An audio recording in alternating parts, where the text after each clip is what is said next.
There is something wrong with the bells.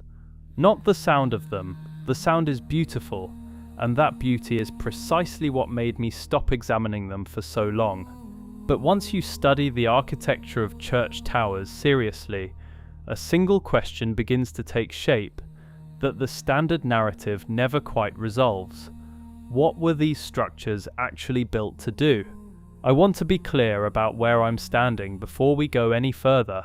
I am not the kind of person who looks at a cathedral and immediately sees deception. I have spent years learning to distrust fast conclusions, including my own. But there is a specific cluster of engineering details inside the global bell tower tradition that does not sit comfortably inside the explanation we've all been given. The official explanation goes like this, and I want to present it fairly. Church towers were built to house bells. Bells called communities to prayer, marked time in an era before clocks, and signaled emergencies. The height of the tower was practical. The higher the bell, the farther the sound travelled. Simple, useful, and entirely reasonable. And it is reasonable. I don't want to dismiss it. For centuries, bells functioned in exactly those ways. Records confirm it, and the social role of the bell in governing time and daily rhythm is genuinely documented. Most people accept this explanation not because they were misled, but because it works well enough as a description of surface behavior.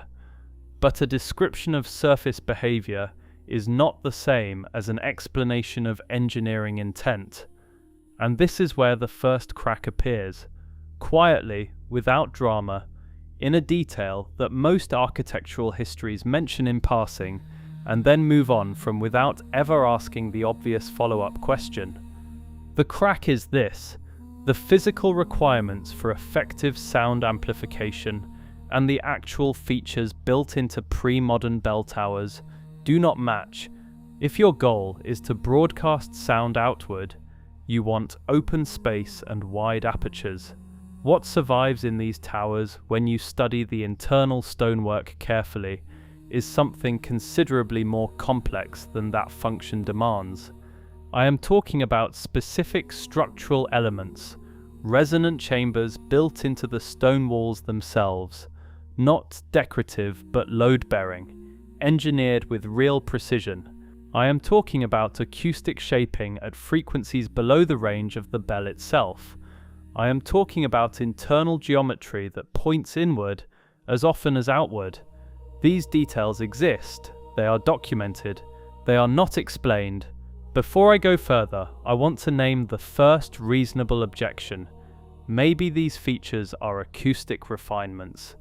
Maybe pre-modern builders understood resonance intuitively, and the internal complexity was simply a sophisticated attempt to improve sound projection. That is a legitimate explanation, and I held it for a while. The problem is the frequency range these chambers were actually tuned for. Sound engineers who have studied pre-modern bell tower acoustics, and there are a small number who have done this systematically, have noted that the internal resonant chambers in many towers amplify frequencies well below the audible range of the bells themselves. Some fall into the infrasound range, below 20 Hz, below the threshold of human hearing entirely. You cannot hear infrasound. You feel it. It moves through stone, soil, and the human body. It affects mood, spatial orientation, and physiological state.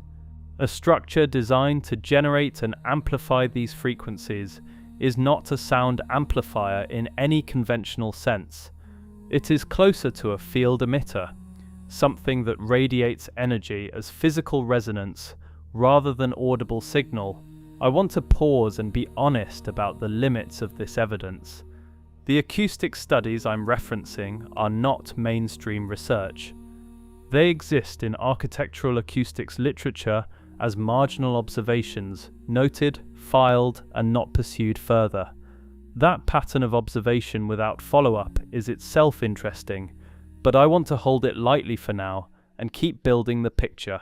Let's talk about the towers themselves, the geometry, the materials, and the one detail that once you see it, you cannot unsee it. The majority of pre-modern bell towers, particularly in Europe and in regions associated with the broader Tartarian building tradition, are not simple hollow columns. They are internally layered structures with multiple nested chambers. These chambers are separated by stone membranes of remarkably consistent thickness. Within any geographic cluster of towers, the measurements repeat, sometimes to within a centimetre, across structures built by different hands in different decades. This suggests a shared specification, a standard applied deliberately rather than arrived at independently through parallel intuition about sound. The Tartarian building tradition is a term that requires care. I use it not as a claim about a suppressed civilization, but as a descriptor for a recognizable global architectural style, high-spired, ornately symmetric, massively over-engineered for its stated purpose, that appears across Eurasia and the Americas in a consistent form that predates the official historical record for many of these regions. Here is the part that makes me pause every time I return to it. These internal chamber configurations, the nested geometry, the resonant membranes, the infrasound range tuning, appear across Western and Eastern Europe, Central Asia, and in pre-colonial structures in the Americas that European missionaries converted into church towers during the 16th and 17th centuries. The missionaries did not build those towers, they adopted them.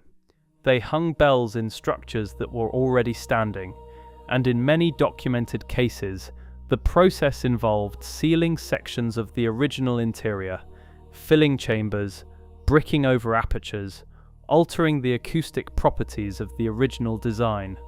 This sealing is recorded in the architectural modification documents of the Catholic mission system. The reasonable explanation is that missionaries modified buildings for structural or liturgical reasons.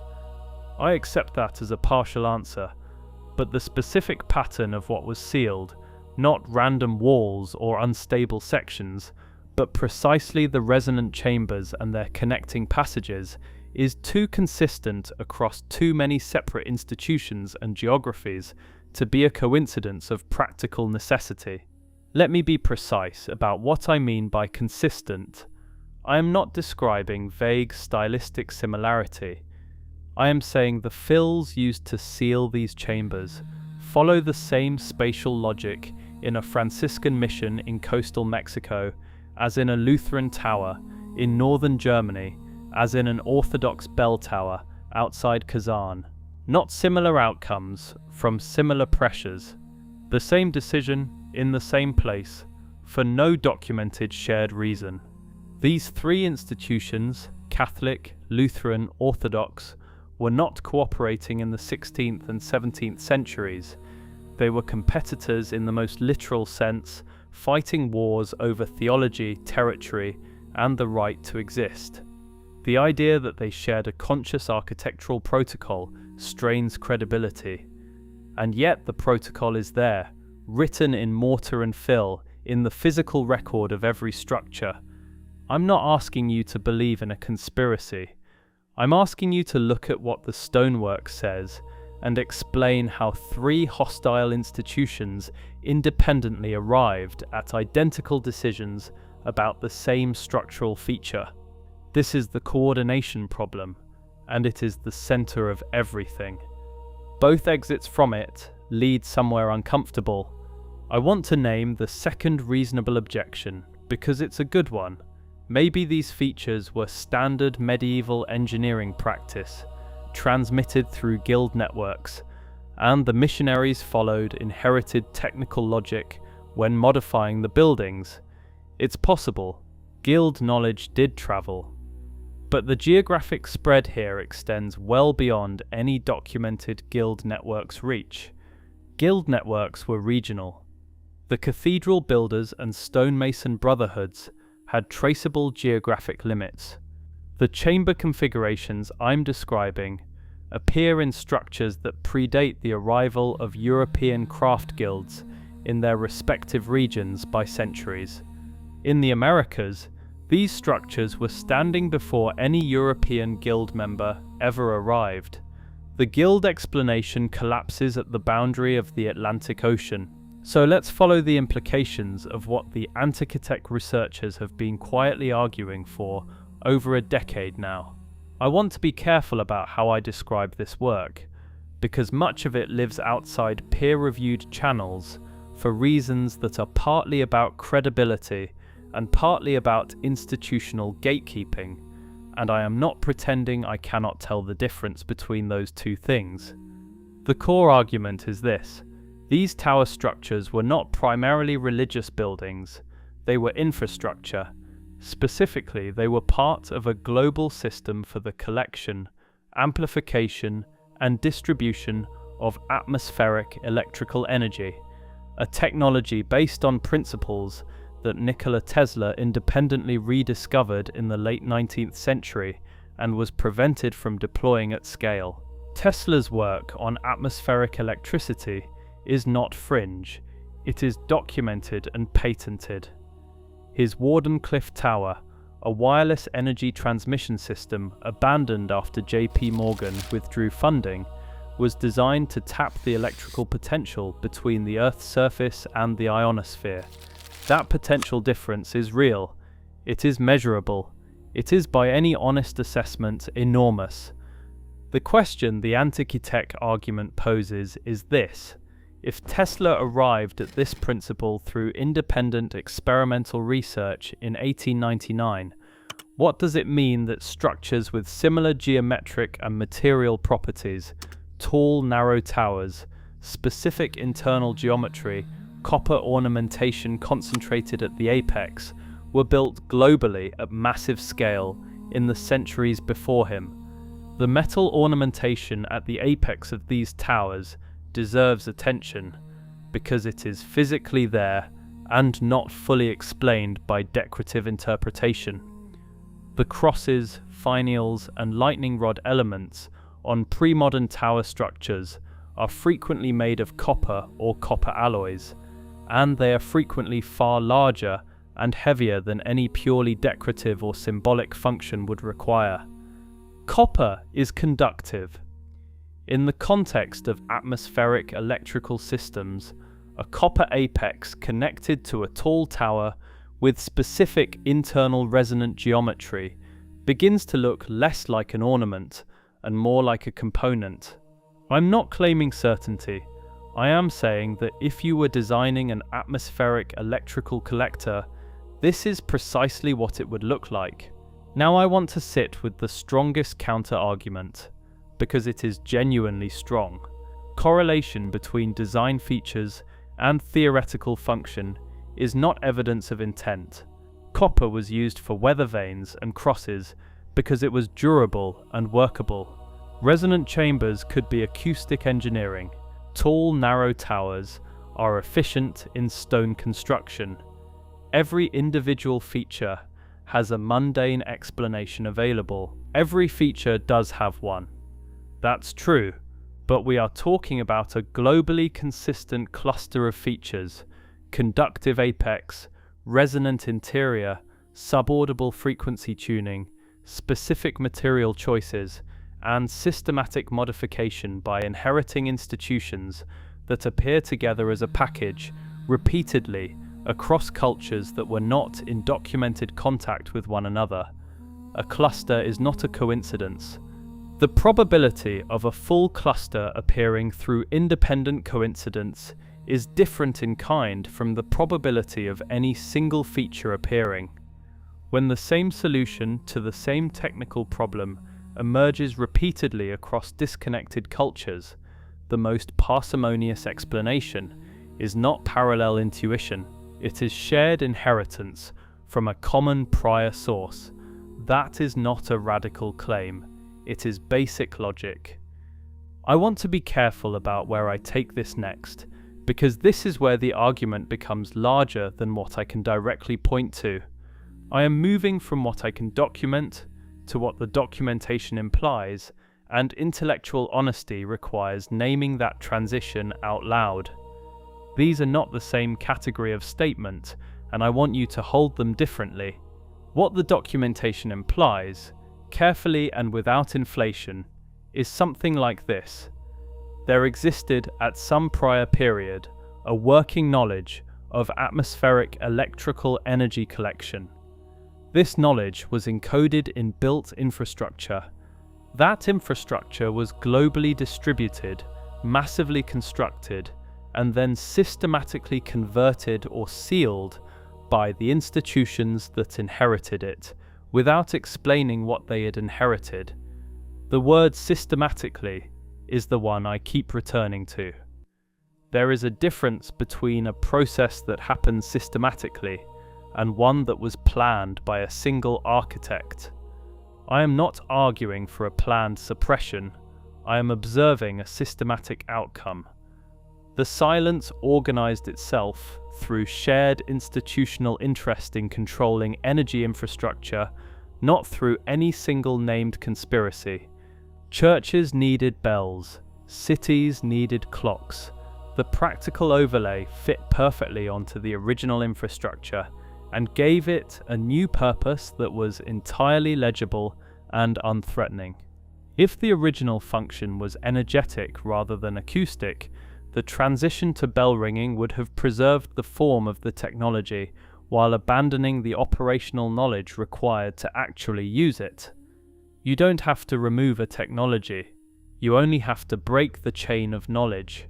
Once the people who understood the operational principles were gone, the towers became, in every practical sense, what they appeared to be: bell towers, cathedrals, places of worship.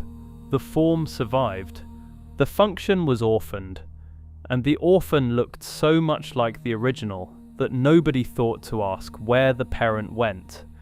Here is where the free energy suppression argument lands, not as a claim about shadowy figures, but as a structural observation. The suppression of this knowledge, if it happened, did not require active malice at every step. It required only that the institutions built on combustion, on coal, on oil, on centralized energy production, had no interest in recovering it. Interests shape attention.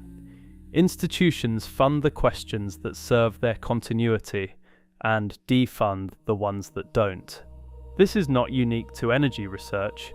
It operates across pharmaceutical science, agricultural development, and military technology alike. The mechanism is not conspiracy, it is selection.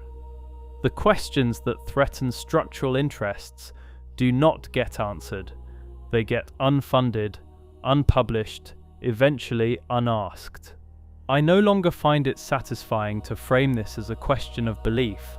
Either these physical features exist, or they don't.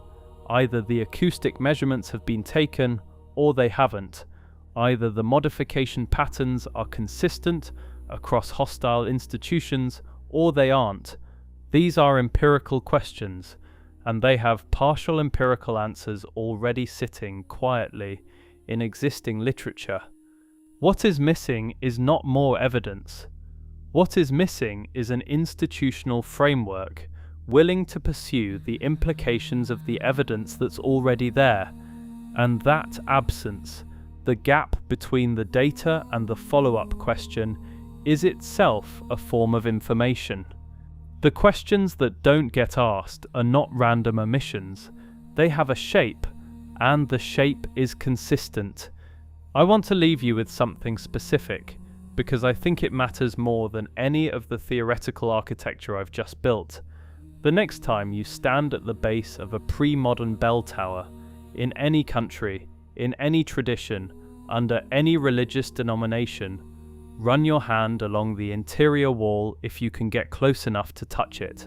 Feel whether the stone is uniform or whether there are seams in the masonry that suggest something behind the visible surface. Look at the metalwork at the top.